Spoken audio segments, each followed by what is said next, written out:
I'd like to call to order the Hatfield Township Board of Commissioners regular meeting for January 24, 2018. Roll call. President Zipfel. Here. Vice President Hughes. Here. Commissioner Andrus. Here. Commissioner Rogers. Here. Commissioner Thomas. Here. We're going to have a presentation by some citizens of Hatfield at the tail end of our event, and one of the individuals who assisted us in bringing this to our attention is a great Hatfield resident, John Coffey. So I'd ask that John lead us in the Pledge of Allegiance tonight.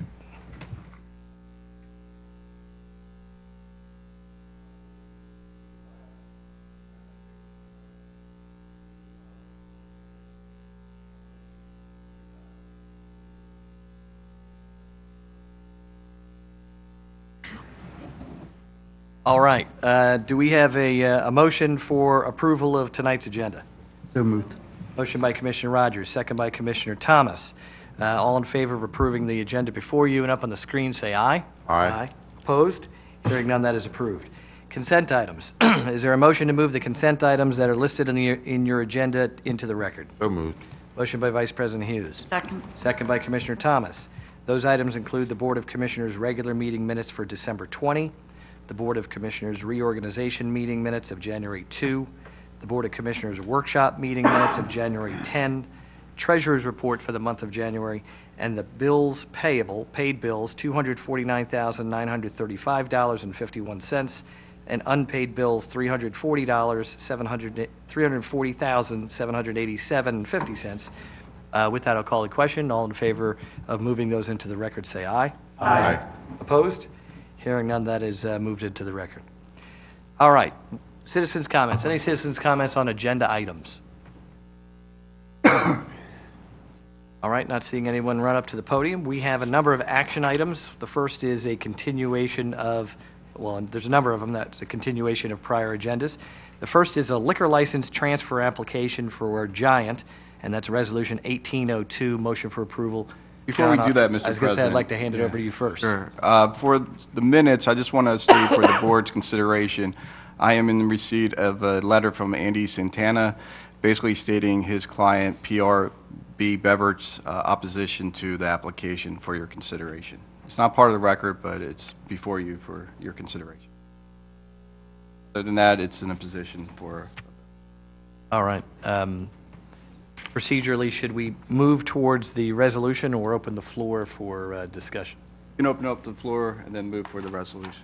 Okay, for those of you who are unfamiliar with what's going on, last meeting, two weeks ago, there was an application for a liquor license filed by Giant, the one right nearby here. We went through a formal application process. There was actually a hearing. What we typically do is the applicant is heard on one night, and then 2 weeks later, the second half of the process, which is ultimately a vote, but also public comment, would be tonight. So if anyone has any public comment on the liquor license hearing, opinions one way or the other, now's the time to come up to the podium. All right, not seeing anyone for or against, then I'll entertain a motion for approval of Resolution 1802. So moved. Motion by Commissioner Andrus. Second. Second by Commissioner Rogers. All right, so the floor is open for discussion by the commissioners. Any questions or concerns? All right, hearing none, I'll call the question. All in favor of Resolution 1802 regarding the liquor license transfer application for Giant, say aye. Aye. Opposed? Hearing none, that is approved.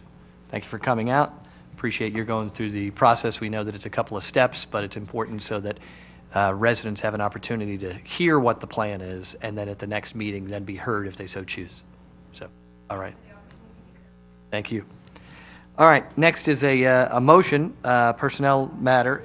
An official motion is motion to provide a conditional offer of employment to Alex Marchak as a patrolman based on the eligibility list certified by the Hatfield Township Civil Service Commission, conditioned upon successful completion of a psychological and physical examination.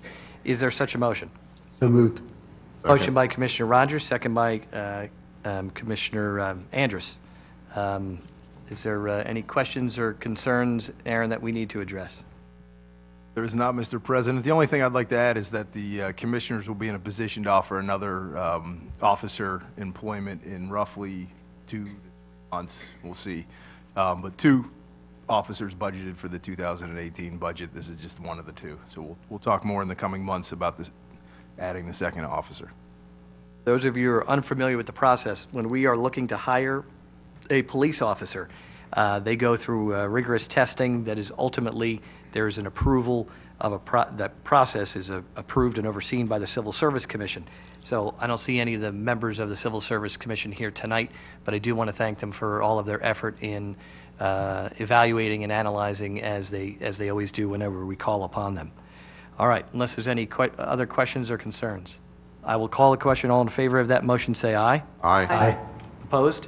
Hearing none, we have a new police officer, and his name is Alex Marchak. All right, Chief, we will, I'm sure we will have an official formal presentation at some time in the future, right? Thank you very much. Appreciate it. We appreciate everything that you and your entire staff do. All right, next action item, police vehicle purchases.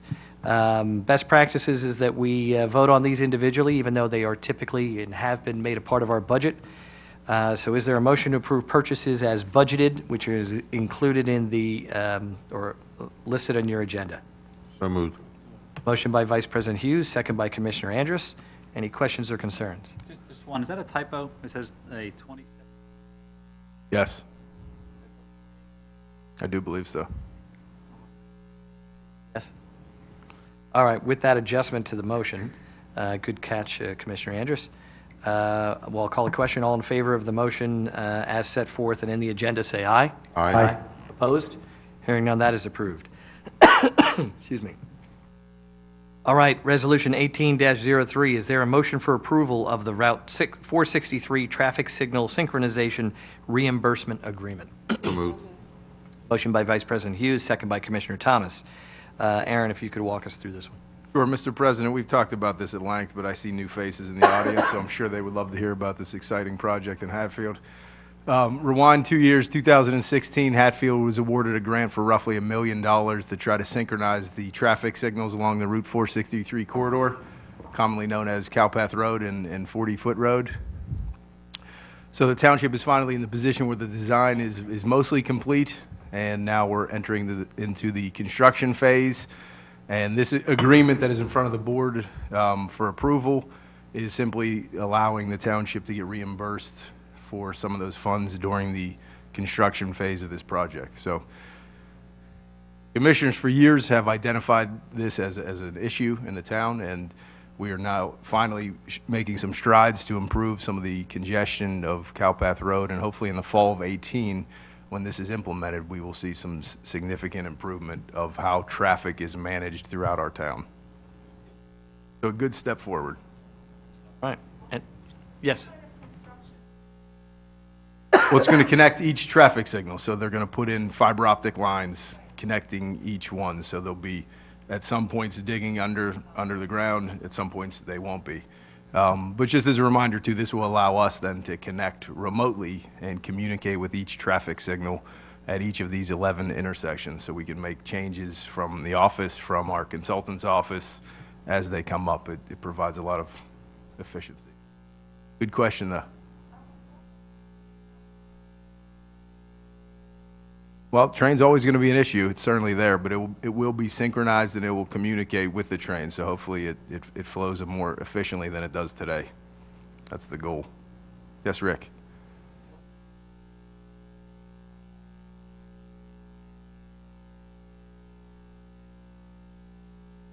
Good question. So at that point, then the traffic engineers will probably do another study on the intersection. We'll remove one of the signals, so we'll have one less signal on Cowpath, which I'm sure people are excited to hear about.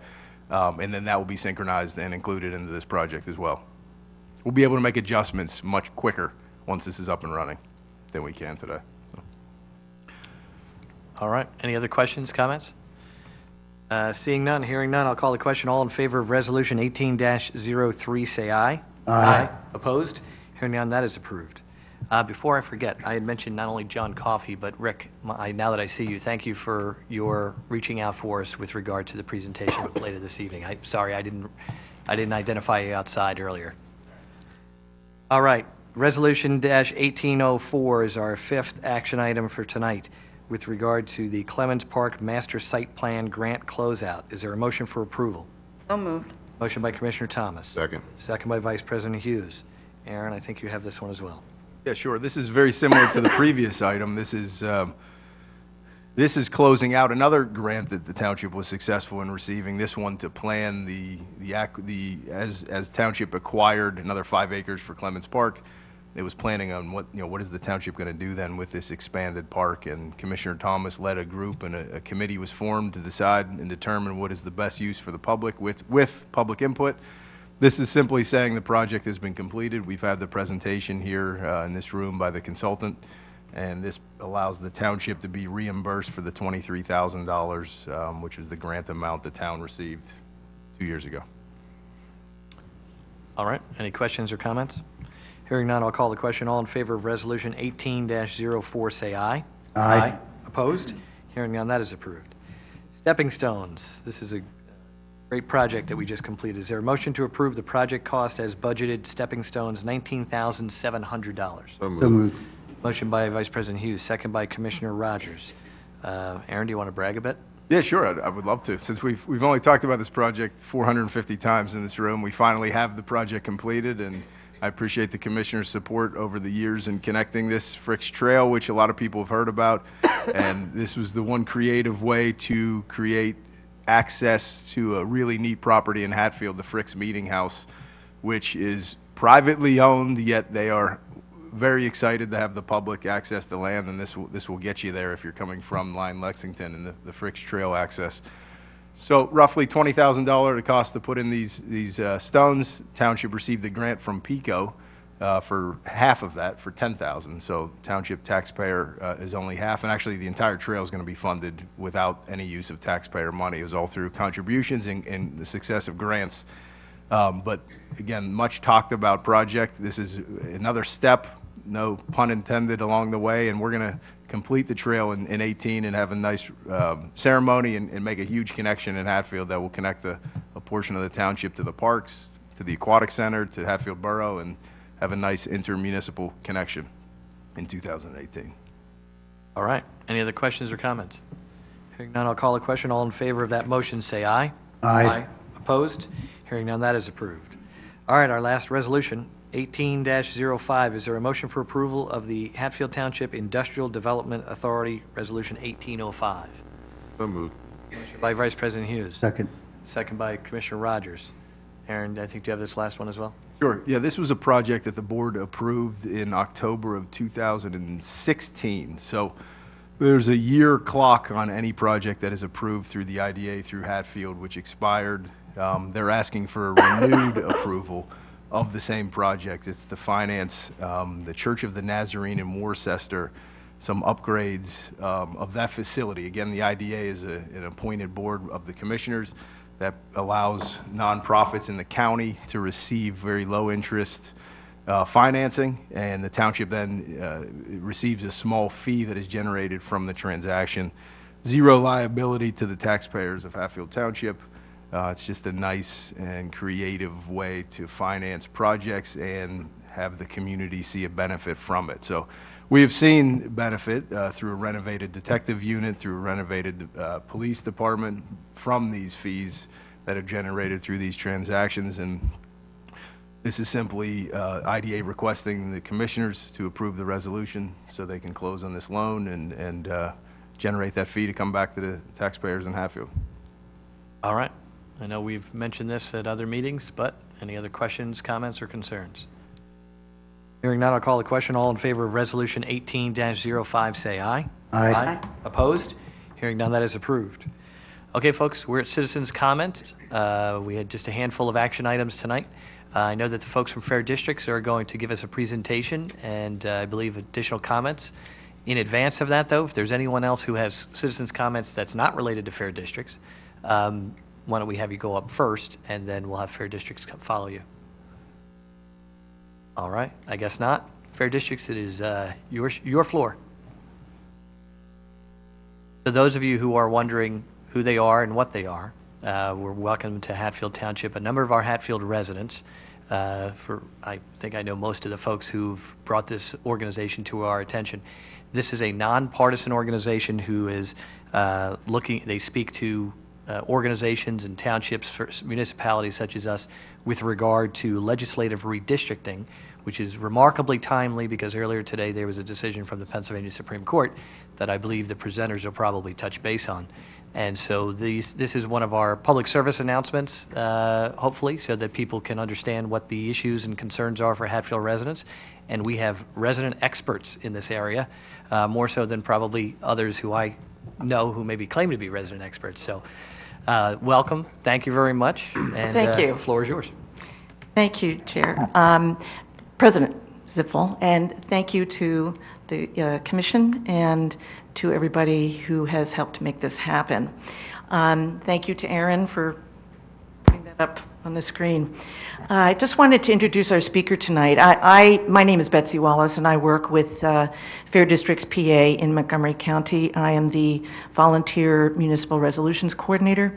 And our speaker tonight, however, is Rich Rafferty, who is the Organizational Outreach Coordinator for Fair Districts PA in Montgomery County. He's going to give our short talk, and then I guess we'll just see if anybody else wants to make a public comment. And if anyone has any questions, too, we're happy Correct. to open up the floor to Rick or to whomever wants to raise an issue or concern. Yes, and we like to be interrupted I see, if Rick. anybody else has questions as we go through I didn't on mean the you, Rick. commission. I meant the speaker. Sorry. I'm putting all the pressure on you tonight now. President Zipfel, you're going to control the, No, I leave that to the people who know how to manipulate IT.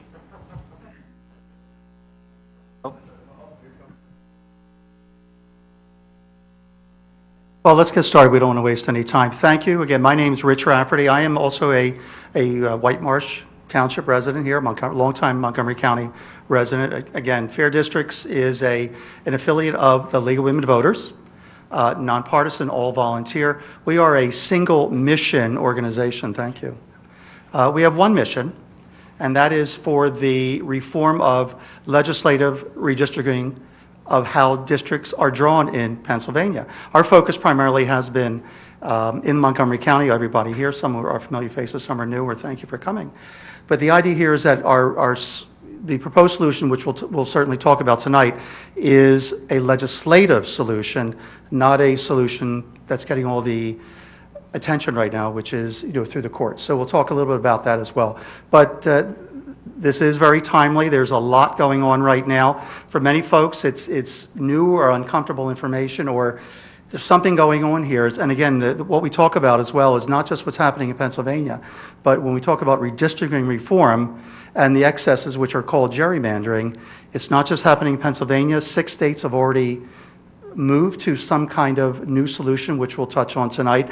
And there's 13 other states right now who are wrestling with what can they do to make a bad process better. So again, so if there's any questions, I'd like it to be conversational if it can be. If you see something that doesn't make sense, raise your hand. I'm happy to talk about what that slide may mean. So let's see where these go.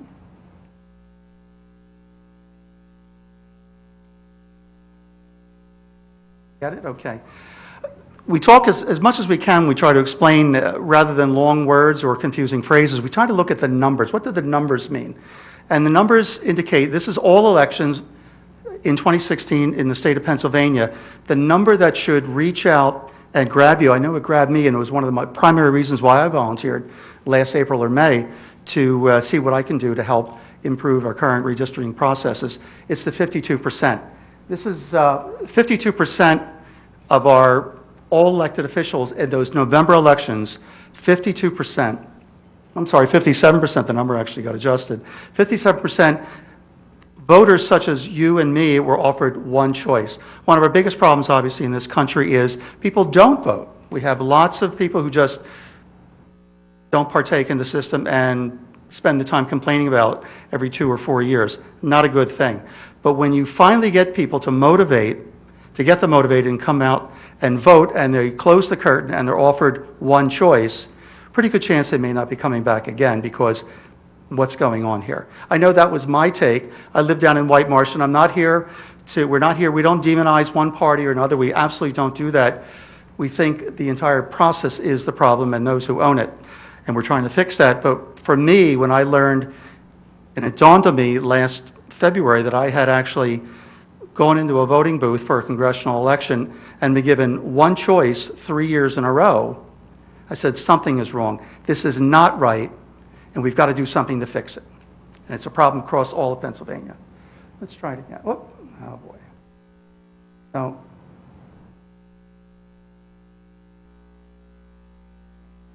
oh, I'm sorry there.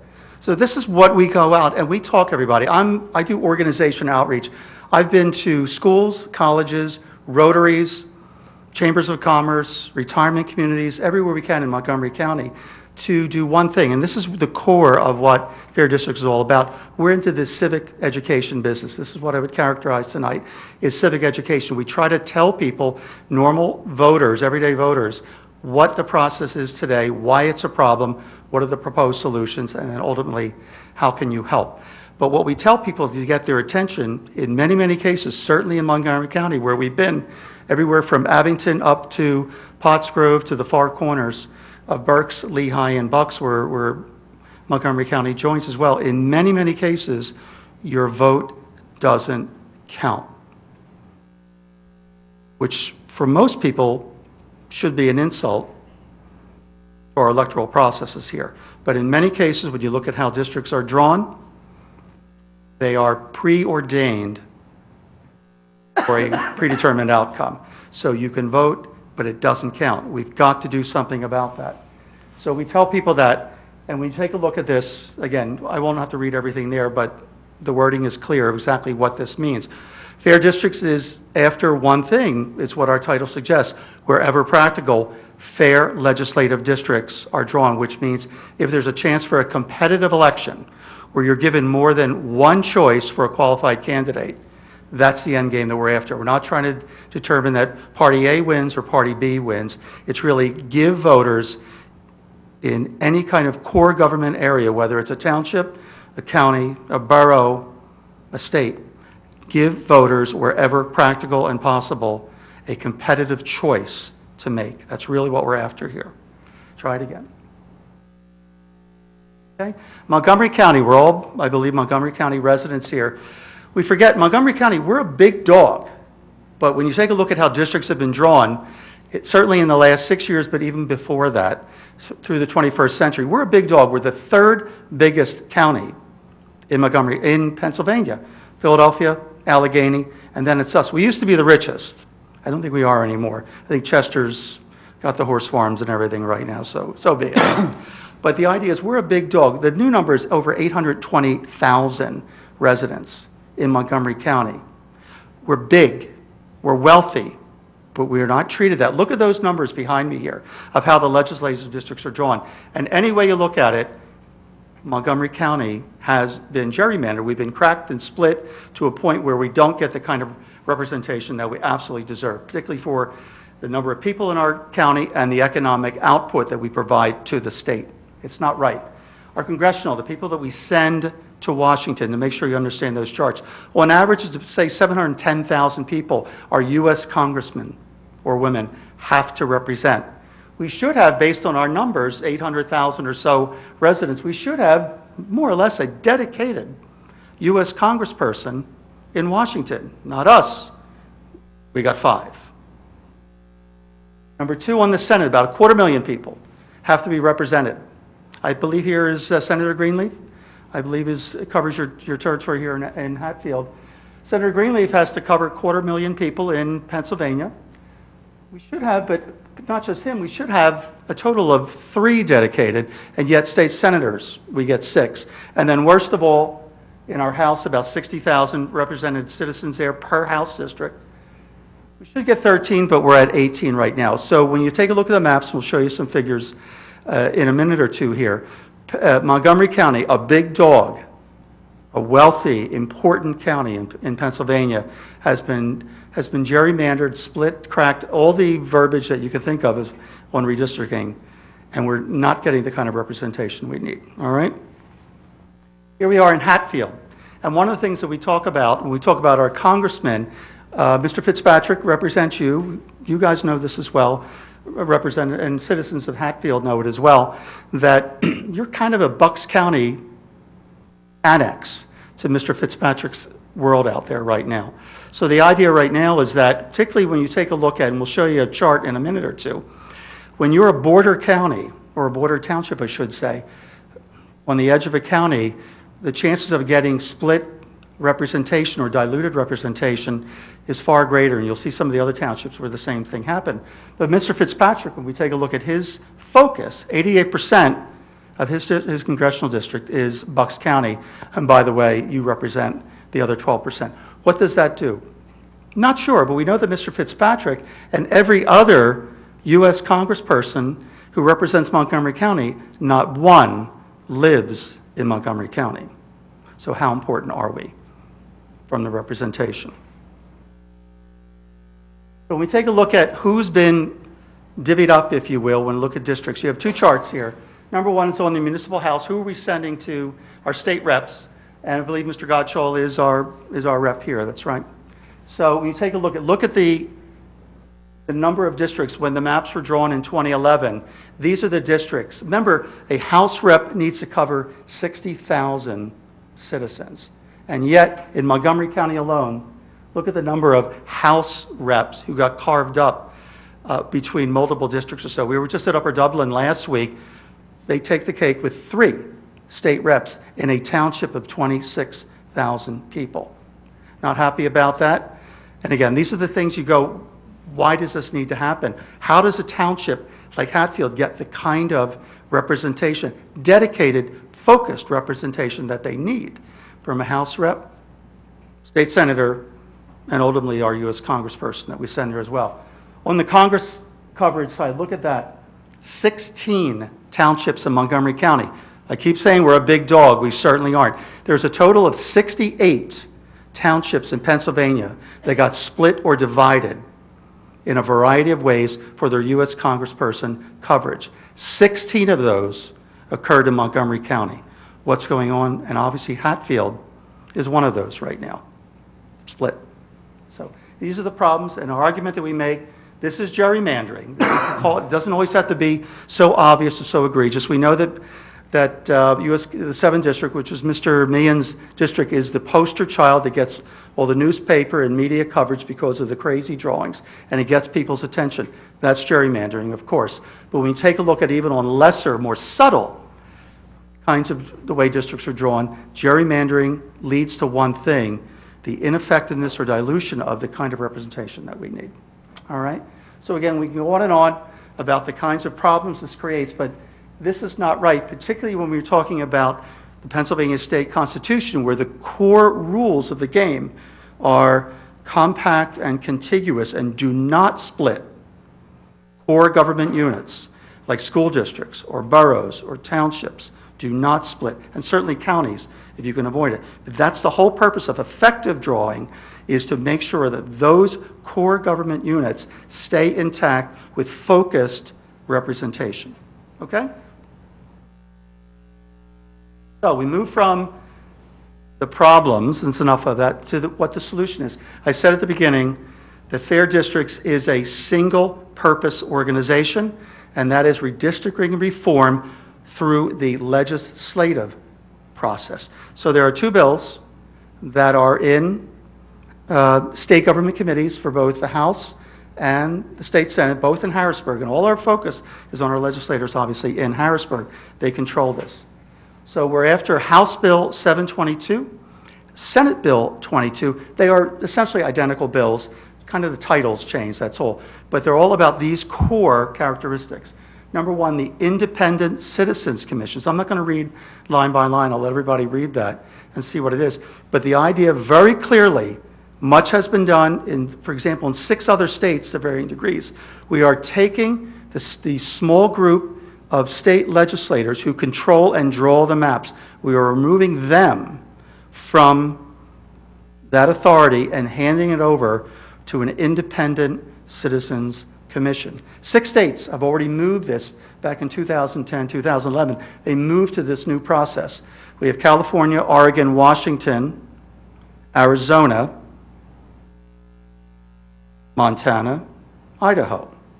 So a very interesting divergence of different kinds of states have moved to different varied forms of the Independent Citizens Commission.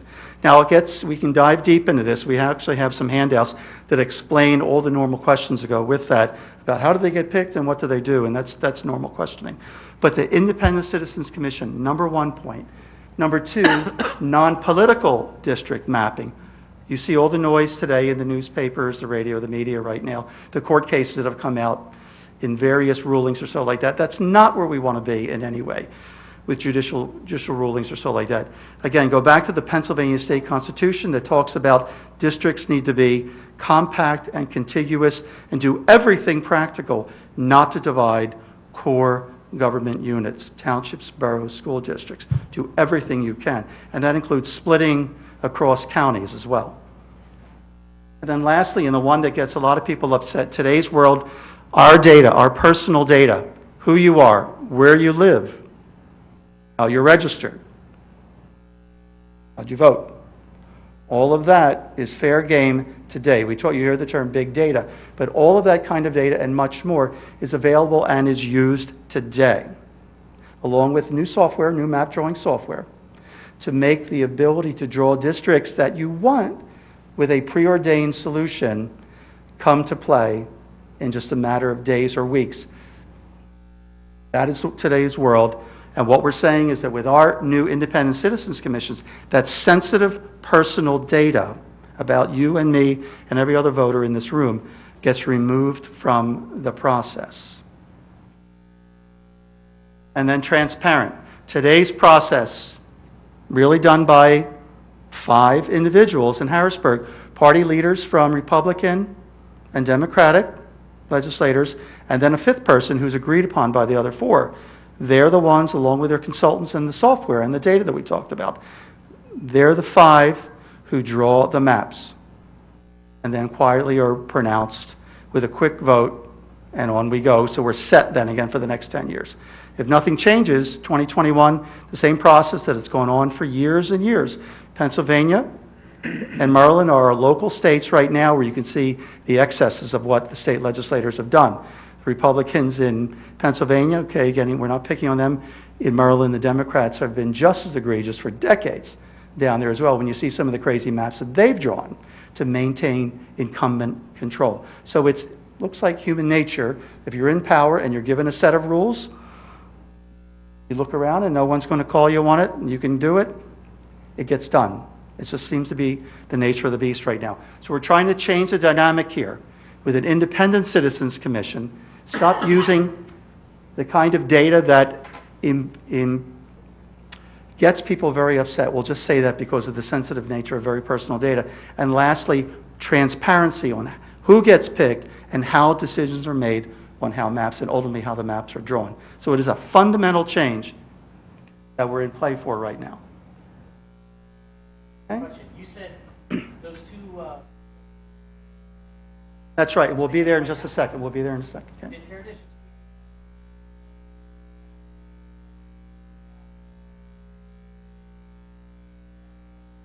Yeah, I mean, yes, fair districts did help work with some of the legislation back a year and a half, 2 years ago, with that modeled after what some of the other states have done as well. And we'll talk about where we are in a minute, where our Harrisburg legislators are right now. You may be surprised. So here we talked about, okay, what's going on with Hatfield right now? And I don't, like I said, we take a look at where you are today. But these are the risks. These are the risks of doing nothing. If the status quo remains the same and we start this cycle again, the 2020 census kicks off the 2021 map redrawing done by the same 5 individuals. And away we go. Can this happen again? Look at what is the risk for Hatfield? And we talk about this wherever we go with other townships as well, because people want to know what their situation is. And we said that, again, we talked about 16 of 68. Seems odd, but that's an amazing proportion for one county to have 16 of 68 split districts, split townships, or core government units of some fashion or another. And it went down that way. It went down without objection. So if the map drawers are the same and we come around in 2021, they're going to say, okay, no problem last time, status quo, let's keep doing it, and maybe we'll add even a little bit more. So maybe Hatfield, who knows? You get carved up a little bit more, a little bit less. We don't know, but that's the risk of leaving the status quo intact. Number 2, for your congressional district. It's 12% today. Maybe, again, something worse happens. We don't know. You get sliced and diced again for your Washington representation as well. Again, this is a process where 5 individuals in Harrisburg make it happen, and it goes down. It just, unless it's appealed by the Supreme Court, but nothing radical happened, at least in the traditional 10-year cycles we've been through. And then lastly, and this is the key, our local state legislators, unless they're one of the gang of 5, have no say, have no input, have no persuasion or influence on how the final maps are drawn for Hatfield or other adjoining townships or so like that. So again, our point is there's risk in doing nothing. The status quo, maybe it works out a little bit better for Hatfield next time. Maybe it works out a little bit worse. Maybe you get 2 state reps. Maybe you get 2 state senators somehow. This is what's happened to other townships, other districts we've been to in Montgomery County alone. As I said, Upper Dublin had no say, got 3 state reps for a township of 27,000 people. Craziness. Not a good thing for anybody involved. Certainly, we want to see if we can come up with a better way. Compact, contiguous. Don't divide, don't split your school districts, your townships, your boroughs. Keep them intact at all cases. Okay? So again, this is not necessarily unique to Hatfield. This is every township. But again, because you're a border township as well, there's that, look at this, we're going to have a hard time not blending you into a multi-county kind of situation. If you're a township that's more or less in the center point and doesn't have Chester or Berks or Bucks or whoever else is over there, you're going to have a decent chance, perhaps, of not necessarily getting split up across counties. It didn't happen in Upper Dublin. They don't touch Bucks County, but they still wound up with 3 state reps. Fair enough? Okay. Questions on that? Okay. So here's what we do here. Let's talk about, did I miss a slide? Right here. So this is what we do. Betsy Wallace mentioned that we really do multiple, as I mentioned. I do organization outreach, which means I'm reaching out to business communities, to citizens groups, faith-based organizations, retirement centers, et cetera. So I've been out there educating average citizens on that. We also do direct legislator communications. State reps, state senators. This is who we talk to. We've reached out to Congressman Ryan Costello. He kind of puts his, I think he's your guy. And he just kind of puts his hands up and says, I can't do, I'm sorry, Ryan Costello is not your guy, but he's been a very typical, he has 5 counties that he has to cover, and he says, sorry, not my thing. Mr. Fitzpatrick, same thing, he has no say.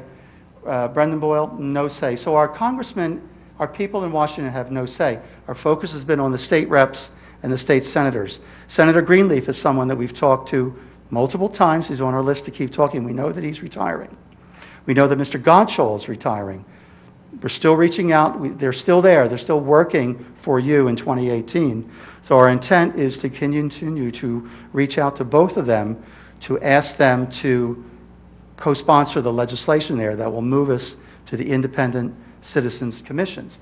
The other thing that we do a lot of work on, and Betsy, if you want to talk to it briefly, is just, on the municipal outreach. 15, our number here right now. So we have, go ahead, Betsy, why don't you talk about the... Okay, so what we have up on the screen is that the municipal resolution effort is actually statewide. And I'm going to just talk about, we already have enough municipal resolutions passed statewide that represent 4.5 million Pennsylvanians. There are other municipalities who are interested and are considering municipal resolutions, and that would add another 4.5. So we could very well, in a very short period of time, have 9 million Pennsylvanians represented through municipal resolutions in favor of the fair districting. In Montgomery County in particular, we have 15 municipalities. The most recent one was Upper Providence late last week, who passed a resolution unanimously. And there are also 15 resolutions that are under consideration in some stage of consideration, including Towamencin, Lower Gwinnett, and Upper Moreland. The final thing we have up here is that Clinton County, which is in the middle of Senator Scarnati's district, all the county commissioners and all 29 municipalities all passed resolutions in favor of fair districting and an independent citizens commission. I have folders for each of you, by the way.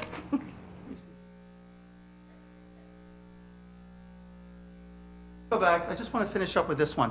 Where we are right now, again, House Bill 722 and Senate Bill 22, again, identical bills, moving to that independent citizens commissions. Right now, we have active 200 state representatives in the General Assembly in Harrisburg. 102 of those 200 have co-sponsored House Bill 722 to move to this new way of doing our redistricting for all of our legislative districts, both for Pennsylvania and for Washington. Right now, the same bill, Senate Bill 22, has 14 of 50 senators co-sponsored right now. So we're putting a major emphasis on both sides right now to get an idea. Now, and what we've had actually some recent movement. We know that State Representative Todd Stevens just recently added his name to co-sponsoring. And we also had Senator Hughes, who had been a long-time holdout for whatever his reasons were in Montgomery County, to be co-sponsor on the Senate side. So we have more conversation planned with our legislators going on. There's the State Government Committee, chaired by Mr. Metcalf in Harrisburg, who's interesting to talk to, and he's been pretty tough on this one right now. They have begun deliberately, they're beginning the conversation. So we're really at a point now with fair districts asking all citizens in all the townships in Montgomery County to join with us, fair districts, and start lobbying our state reps and our state legislators to do one of two things. One is please co-sponsor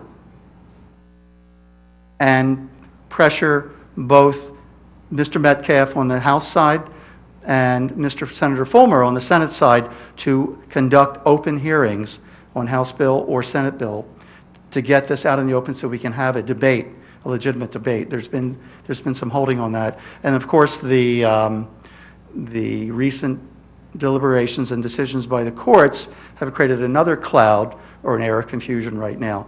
But right now, the key for us is to remind everybody that there is a sense of urgency. What we have to get to in Pennsylvania is, in order to enact this change for redistricting, is change the Pennsylvania Constitution.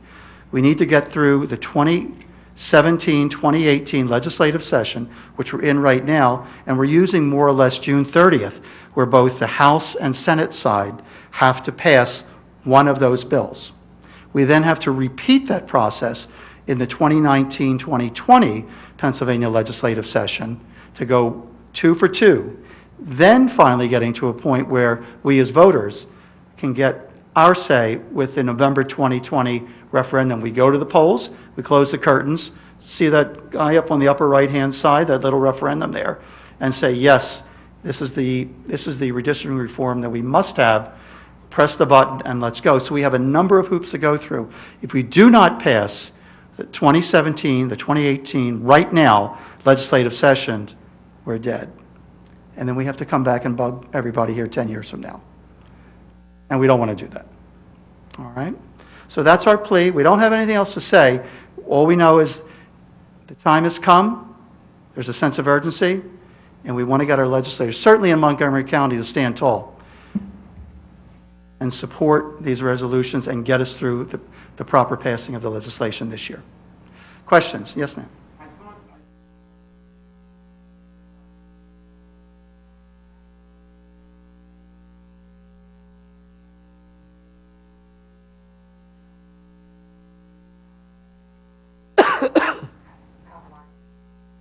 Right. Now what there, and again, let's make the distinction.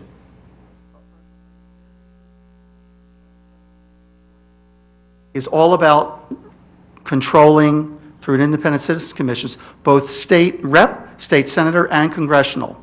Everything you're reading right now about the court cases and decisions is for the Pennsylvania, our 18 congressional districts. Yeah. So what they're saying is that I think they got till February 9th basically. So now the question is, can they do it in a more fair, compact, and contiguous way?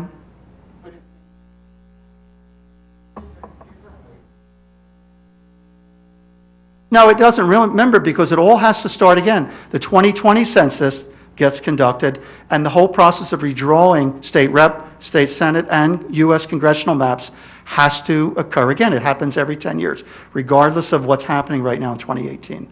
So it'll be a kind of a 2 to 3 year run for what we get. Go ahead, Betsy. I just want to add to Rich's comments there, and that is the important distinction to make between the Pennsylvania Supreme Court's decision and what we're trying to do here, is that the Pennsylvania Supreme Court has no authority or jurisdiction to just change the Pennsylvania Constitution with regard to how redistricting occurs. Right now, the Pennsylvania Constitution lays it out: 2 party members from each party, and then a 5th that's agreed on. And if they can't agree on that 5th, it goes to the PA Supreme Court to decide who that 5th person is. Okay, that happened 10 years ago. That will happen in the next 10 years, because the Pennsylvania Supreme Court cannot just decide in a decision to change the Pennsylvania constitutional language. That has to be done legislatively and by referendum. Okay, so 2 separate things. The Pennsylvania Supreme Court said, okay, the 2011 congressional map is invalid, but it didn't, of course, say anything about who drew the maps and what the process was, because they can't. So our work continues. The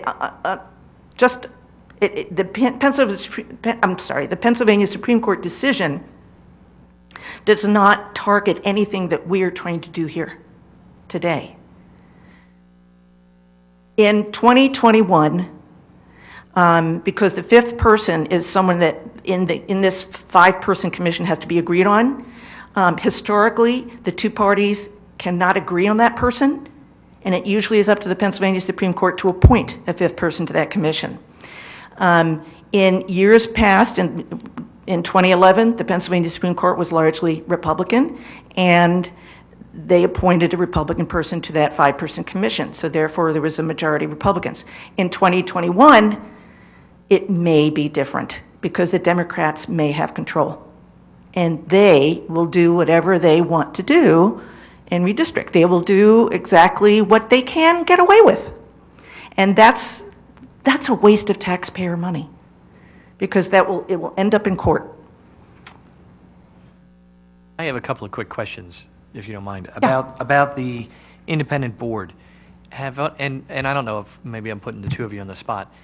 Has that been used as the mechanism in the other states that have passed something? And has it been found to be successful in those other states? And the only reason I ask, and somewhat similar to what the point that Betsy was just making, is ultimately someone is appointing the people to that commission. So ultimately there's always that concern that someone is saying, okay, well, they're going to do it because it's for them or their organization, their party. So I was just wondering if there was any kind of experience that you've heard of, whether it's been successful or Yeah, not. there's been, when you look at the 6 other states we mentioned, they've all varied somewhere between 11 to 15 board members in those 6 other states. Now, the report that we were provided, or through our organization and League of Women Voters, was a kind of a post commission study done in California, kind of a business study that said, okay, what worked and what didn't. And it was a pretty lengthy one, and they struggled. There were some areas that said this needs to be improved, because remember, they have to come back again and do this again. So the whole idea is that there are studies. It wasn't foolproof by any means, so the intent is to learn from those who have gone before us, much like any business would do, and that's a smart way to do it. California struggled a little bit. It took them too long to get I think they had 13-member commission. Again, they had over 30,000 applicants.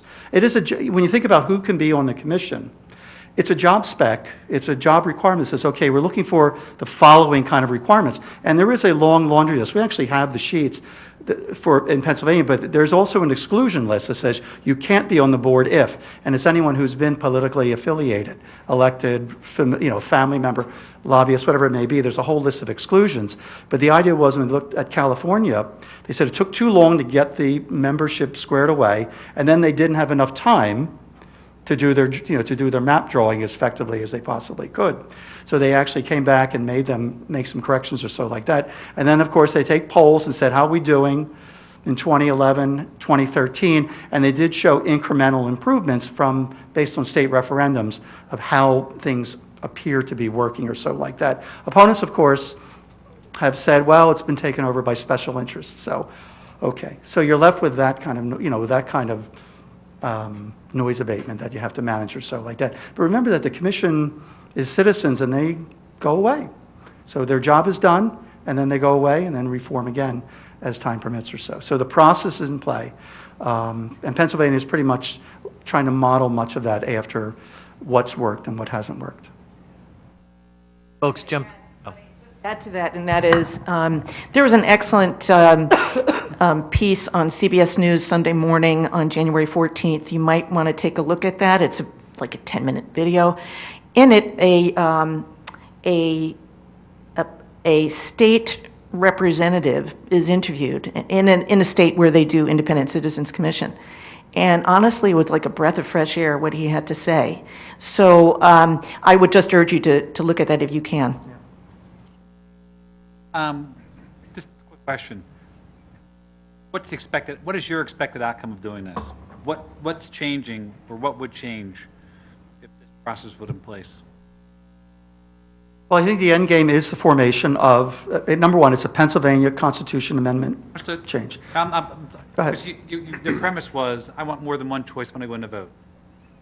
So that what's expected to change? I think that's one of the, it's one of the measures for success would see where, how much change did that 57% number go down? Now, will that go down immediately? I don't know. Honestly, don't know. But the whole idea would be that in how many cases were there given, wherever practical, wherever possible, were there given two choices or more for an election, a competitive election somewhere in Pennsylvania? So I think that's probably the most important measure you would look at. That could be achieved through many ways, right? This is one of those ways. You have term limits. You could have limited funding for offices. You could have open cap primaries. the money, right? Yeah. Open primaries. Not have any party affiliation. There's any number of ways to address the issue. But the likelihood of those others, we don't know when our last number was 57%, Right. given current conditions. I don't know if that number, anything else is going to change. So your measurement of success or failure is whether or not that number changes. Yeah, I think so. If you do That's all of certainly this one of them, and yeah. that number doesn't change, that wasn't effective. There's other things behind the scenes that would prevent someone from running. Well, it's also a question you have to look, I don't think there's not a magic next election number. I think you have to take a look at it over a series of elections, maybe that every 2 years. My question was, how do you measure success? And Right. If that's the Certainly one of measurement, them, yeah. that's the measurement, then you were expecting that to go either up or down. I would also point out that in California, of course, California legislature had a terrible reputation as being a do-nothing legislature because they were so polarized. And that was, they were a victim of Democratic gerrymandering in California. They always had gridlock. They never passed a budget on time. It was terrible. The people who worked for the state ended up getting less and less of a salary every single year. And since this new process has come into play in California, there has been a lot more compromise and bipartisan working together to, for instance, pass a budget. And they have not had those kinds of problems that we see now on a national level and on a state level. Other questions, folks?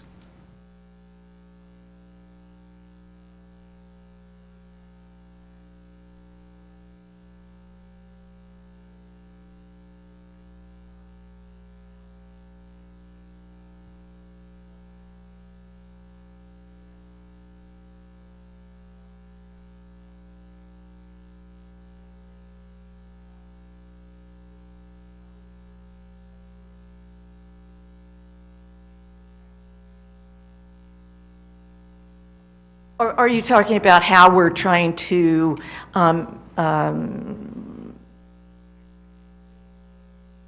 okay, well, that's this. It's not Ronald Reagan, but Ronald Reagan was actually a champion of anti-gerrymandering. But our legislation is what's going to fix it if it can get to a point where we get a people's referendum and then it changes the Constitution. Your question, I think, has to do with what do municipal resolutions have to do with this? Is that your question? Yeah. Right.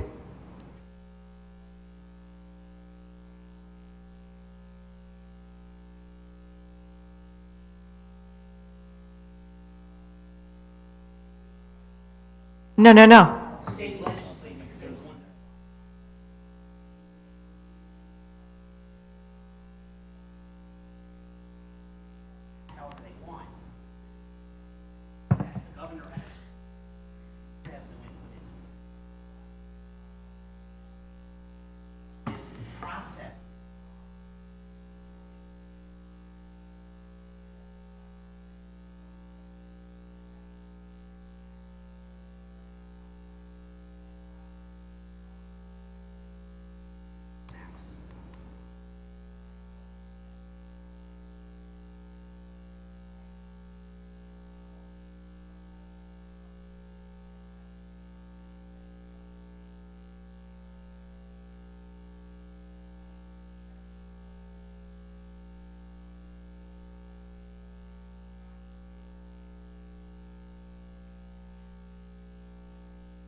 Any other questions for our presenters?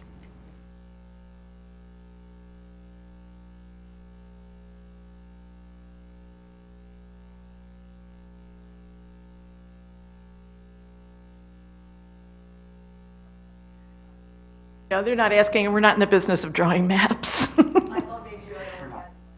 No, no.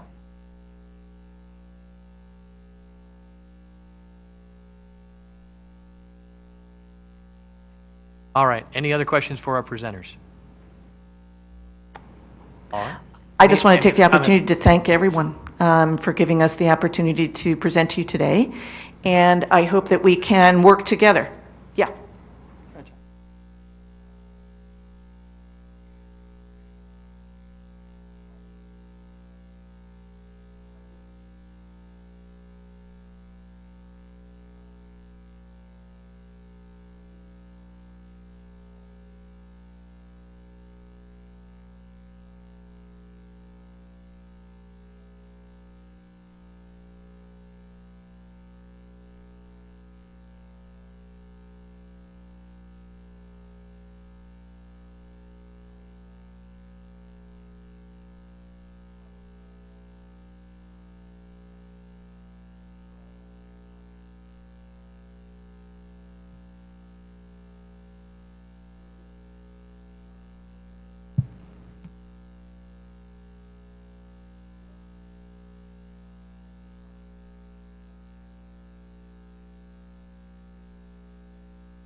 Yeah, and I think, if I'm right, Betsy, your package that you're going to provide to us has a sample of that?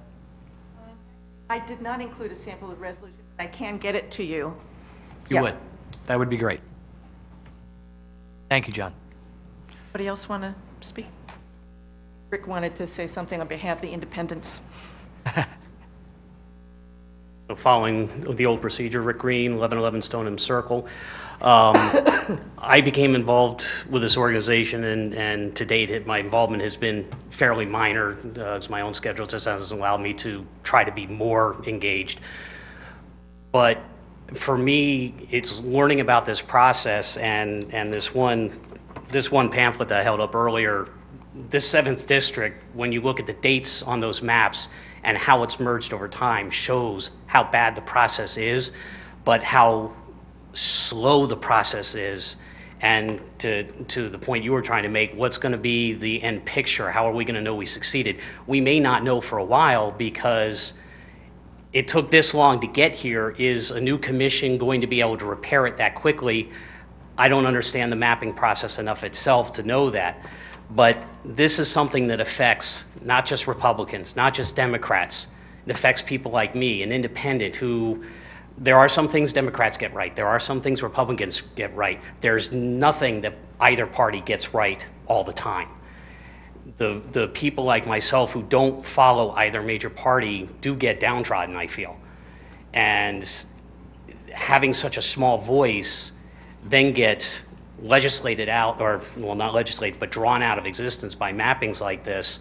I've looked at a number of different websites for polyscientists who put together, examples of what happens, and there's all sorts of graphs you can find on the internet if you go looking for it, showing how gerrymandering numerically can skew a district to one political party without changing the citizenry, but just by changing the balance, by drawing the odd, you take a little bump here, and now all of a sudden these 3 Democrats are lumped together with those 4 Democrats, but they're lumped together under 10 Republicans.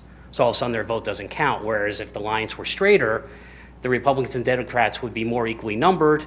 There's a better chance for dialogue during debates. There's a better chance for the voting to show that, hey, no, there isn't a clear mandate that you've been told by your district that this is what you want. Well, that's because you were the only one who ran, because the other party knows there's no amount of money they can pour in to offset this map. Donald Duck getting kicked by Goofy. That's what that's what the 7th district is known on the national stage. People who look at gerrymandering. That's got to change. Please, when the resolution comes to your desk, take a look at it, consider supporting it and passing the resolution so that we can send as a township a message to our state legislatures that we're serious about this needing to be changed to help all the citizens, not the parties. Thank you. Thank you, Rick. Add with the number of independents, this is kind of a surprising statistic that I didn't realize, and that is that since 2010, the percentage of independents, people who self-identify as independents in the United States, was at a high of 40%. 40%. In today, 2017, 2016, 2017, it's at 39%. So we're talking about cutting out a lot of people from the election process, really. I mean, what happens to us, I'm an independent, is that we have to lean one way or the other.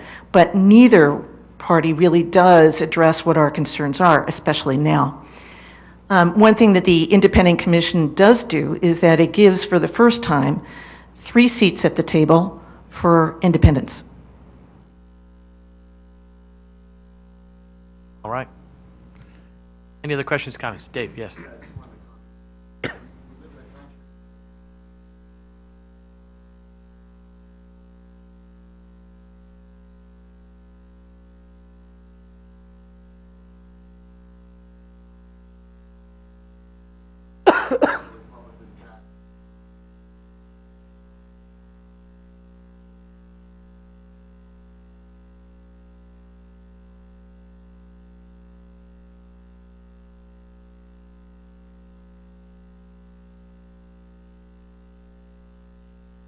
Great, thank you.